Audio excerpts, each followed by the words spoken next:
Hey guys, welcome to another pickups video. Today we're looking at all the bits and pieces that arrived at Phil's Computer Lab in January and February of 2018.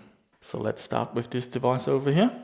This is a chip programmer and we've used this in a recent video to fix these two fake video cards that I've bought off eBay. So basically the story is that a lot of dubious eBay sellers, they sell these rebadged video cards and they modified the BIOS in a way that you can't use NV Flash anymore and you can get around by using one of these hardware programmers. So using this, I was able to flash my fake 750 Ti into a proper GTX 550 Ti, and that's really all I wanted to do. I didn't buy any more video cards. I've got my 550 Ti for my retro gaming and I'm happy with that. And I made the video so you guys, if you get caught out with a fake video card, you can get this for fairly cheap, maybe $15 or so, and fix your video card as well.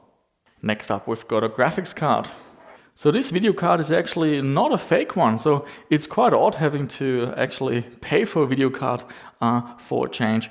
This is a GTX 650. It was advertised as being a 650 and that's what it was. I checked the GPU and everything. It was $30 including postage. Now a lot of you ask me, why do I bother with buying video cards from China? And for me, living in rural Australia, it's really because of the shipping.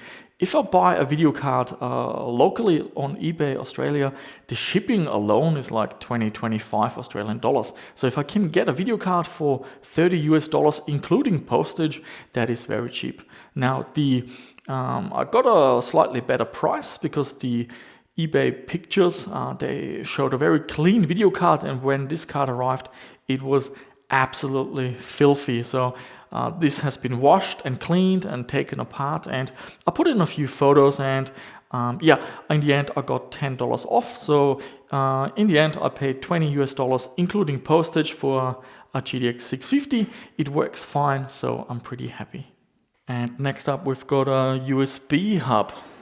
And here we have a USB Type-C hub. Now, June from the company Quackcock, he contacted me and asked me if I can do a review on this product. And I said to him, look, I can't do a full review, but I'm happy to show it in the monthly pickups video. It's got 3 USB 3.0 ports. It also has 2 memory card readers, one for SD card for the full size and one for the micro SD card, and it also has HDMI output, and there's also a USB Type-C input for charging capabilities. You're looking at around $60 and I'll put a link down below in the description together with a discount coupon code. The product worked fine for me. I was pleasantly surprised by the packaging. It looks very premium and it feels very sturdy, and it worked great for me. And next up we've got some RAM. So here we have some memory, 2 sticks of 1 GB DDR2 800 with 44412 timings. Fairly decent price, so I grabbed them, and really I like the color, the orange cooler. I find that quite attractive. So yeah, and you can always need some RAM, and DDR2 is becoming more interesting for retro gaming in the near future, so I'm happy to have some more memory. And here we've got a PCI sound card. So this is the AOpen Cobra AW850. I spotted this on eBay and I got in touch with Scott's Obsolete Hardware, and he sent us a unit to do a review on. The video is already out. I'll put a link down below in the description. And I had a look at the price. He must have discounted it. It's selling now for $11.49 in the US. At that price, how can you resist? It's look, it's not a Vortex or a live sound card, but it's got decent DOS compatibility and a really good FM chip inside for those old DOS games, and it's compatible with EAX as well. And it's new in the box, so you get a brand new untouched sound card with the driver disc and everything and the box. So yeah, at that price, you can't go wrong. And we have another sound card. This one is for the good old ISA interface. So this is a sound card with the Mozart chipset, and it's got an authentic Yamaha OPL3 right over here. It also has all the CD-ROM interfaces for the various standards. There is an upgrade option for an OPL4 module, but these are really hard to find. And from my research, this will only work under Windows, so there are no benefits for DOS. I have had an initial play with it. This card is compatible with Sound Blaster, Sound Blaster Pro, AdLib and the Windows Sound System Standard, and thanks to the OPL3 it sounds very good with these old FM games. So this is a sound card I would probably recommend for 386 or an early 486, but there will be a proper review coming out soon. And next up, let's have a look at this processor cooler.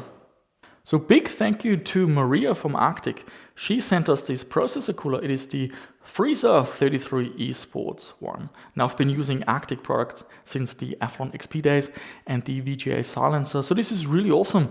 The cooler is extremely powerful, able to handle processors with a TDP of up to 200 watts. So this is way more than I need for my projects. So what I really find this cooler useful for is how quiet it is.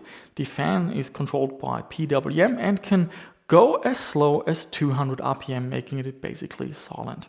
I got to choose the white model and it looks very nice. And they also gave us some MX4 thermal paste, which is awesome. So yeah, thank you Arctic for sending us this cooler. I'm really looking forward to using this in a project. And next up, we've got a motherboard.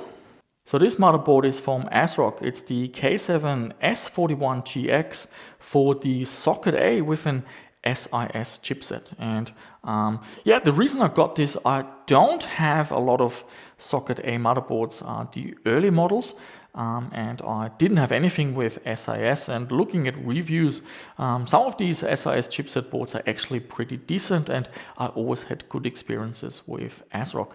I'm still looking for a very early Socket A motherboard with the KT133A chipset and SDRAM, but I haven't had much luck finding one yet. All the motherboards I have at the moment have DDR memory. And we have another sound card from AOpen. This sound card was provided to us by the eBay store Trocterman79, and you're looking at $25 including shipping. This one has a chipset from Yamaha, the YMF744. I've used this sound card already. It's compatible with EAX and has fairly decent drivers.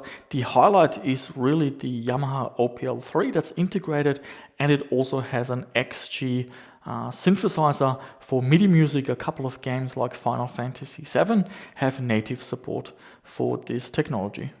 And this is a product we also already checked out in a video review. This is the EasyPad 6 Pro, a tablet running Windows 10. It's got a nice full HD monitor, IPS panel and everything. This was supplied to us by Banggood. I've been using this tablet basically every night, watching Netflix, YouTube and so on. And I liked it so much that I also purchased for myself the optional keyboard that you can just dock onto the tablet, and that really made quite a difference. It basically turns it into a notebook. So if you're looking for a cheap tablet with the new Apollo Lake processor, which gives you quite a boost compared to the cheaper Atom processors, this is definitely well worth checking out. And I bought myself another power supply. This one is from Deepcool. I've been looking for a really cheap modular power supply for a while, and here in Australia, all the power supplies that get recommended by the big YouTube channels, they just cost a lot more, especially those from EVGA and other brands. But this one was only 80 Australian dollars. I think I must have used an eBay voucher or something like that, but 80 Australian dollars including postage for a fully modular power supply from a, well, Deepcool. It's probably not the premium brand, but it's fully modular, and for what I needed, which is making retro builds with nice cable management, this is awesome. And I've been using this power supply already in a couple of my build projects, benchmarking and so on, and it's been working great and it's very efficient as well. 80 plus bronze. Again, not the best rating, but for the price you really can't get wrong. And hopefully this motivates other power supply companies to also release fully modular options even at lower prices. And finally, a few audio related gizmos. This is an interesting device. It converts from coax digital to optical digital. Haven't used this yet, so we will see how this works. This is mostly because a lot of the old sound cards do have digital out, but not optical. So hopefully this will let me convert the signal. And this one also haven't used yet. This is basically an analog to digital converter. analog goes in here, and on the other end we get coax and optical digital out. And that's it for this video, guys. Any interesting links I will put down below in the description. If you've got any questions about any of these products I've shown you, just post them down below. I do my best to answer them. And that's it for this video. I shall see you soon with another one.